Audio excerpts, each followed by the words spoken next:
ରାଜ୍ୟରେ ଏହି 5 ଦିନ ହାଲୁକାରୁ ମଧ୍ୟମ ଧରଣର ବର୍ଷା 6 ଏବଂ 7 ତାରିଖ ବେଳକୁ କିଛି ଜିଲ୍ଲାରେ ପ୍ରବଳ ବର୍ଷା ହେବାର ସମ୍ଭାବନା ରହିଛି। ଏ ନେଇ ଏହି ସୂଚନା ଦେଇଛନ୍ତି ପାଣିପାଗ କେନ୍ଦ୍ର ନିର୍ଦ୍ଦେଶିକା ମନୋରମା ମହାନ୍ତିମ।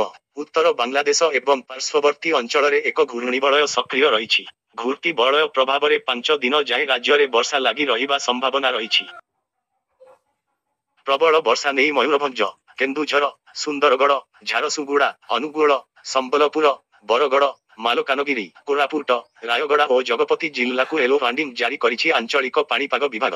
ସେପଟେ ଆଜି ଭୁବନେଶ୍ୱର ସମେତ ରାଜ୍ୟର ବିଭିନ୍ନ ସ୍ଥାନରେ ପାଗ ମେଘୁଆ ରହିଛି। କିଛି ସ୍ଥାନରେ ଝିପିଝିପି ବର୍ଷା ହେଉଥିବା ସୂଚନା ମିଳିଛି। ଆଗକୁ 5 ଦିନ ଲାଗି ରହିବ ବର୍ଷା। ପ୍ରତିଦିନ କିଛି ସ୍ଥାନରେ ହାଲୁକାରୁ ସ୍ୱଳ୍ପ ବର୍ଷା ହୋଇପାରେ। ମାତ୍ର 6 ତାରିଖରୁ ବଢ଼ାଇବ ବର୍ଷାର ପରିମାଣ। କାରଣ 7 ତାରିଖରୁ ଏକ ଲଘୁଚାପ ସୃଷ୍ଟି ନେଇ ପୂର୍ବାନୁମାନ କରିଛି ପାଣିପାଗ ବିଭାଗ। 7 ତାରିଖରେ ସୃଷ୍ଟି ହେବାକୁ ଥିବା ଲଘୁଚାପଟି ଉତ୍ତର ବଙ୍ଗୋପସାଗରରେ ସୃଷ୍ଟି ହୋଇପାରେ। ତେଣୁ ରାଜ୍ୟରେ ପୂର୍ବ ଲଘୁଚାପ ତୁଳନାରେ ଅଧିକ ବର୍ଷା ହେବାର ସମ୍ଭାବନା ରହିଛି। ଏହି ଲଘୁଚାପ ଯୋଗୁଁ ରାଜ୍ୟର ବିଭିନ୍ନ ସ୍ଥାନରେ ପ୍ରାୟ 3-4 ଦିନ ପର୍ଯ୍ୟନ୍ତ ବର୍ଷା ହୋଇପାରେ। ମୟୂରଭଞ୍ଜ, କେନ୍ଦୁଝର, କୋରାପୁଟ ଏବଂ ମାଲକାନଗିରିରେ ପ୍ରବଳ ବର୍ଷା ସମ୍ଭାବନା ରହିଛି। ସେହିପରି 15 କିମ୍ବା 16 ତାରିଖରେ ଆଉ ଏକ ଲଘୁଚାପ ସୃଷ୍ଟି ହୋଇପାରେ ବୋଲି ବିଭିନ୍ନ ମଡେଲରୁ ଜଣାପଡ଼ିଛି। ଆଜି ଭୁବନେଶ୍ୱର ସମେତ ରାଜ୍ୟର ବିଭିନ୍ନ ସ୍ଥାନରେ ପାଗ ମେଘୁଆ ରହିଛି। କିନ୍ତୁ ସକାଳ ଠାରୁ ରାଜଧାନୀରେ କିଛି ସ୍ଥାନରେ ଆରମ୍ଭ ହୋଇଥିଲା ଝିପିଝିପି ବର୍ଷା। ସେହିପରି ମୌସୁମୀ ସିଜିନରେ ଏଯାଏ ରାଜ୍ୟରେ 26% ନିଅଣ୍ଟିଆ ବର୍ଷା ହୋଇଛି।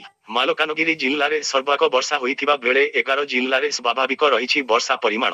ମୟୂରଭଞ୍ଜ ଜିଲ୍ଲାରେ ସବୁଠୁ କମ୍ ବର୍ଷା ହୋଇଥିବା ବେଳେ 17 ଜିଲ୍ଲାରେ ନିଅଣ୍ଟିଆ ବୃଷ୍ଟିପାତ ରେକର୍ଡ କରିଛି ପାଣିପାଗ ବିଭାଗ।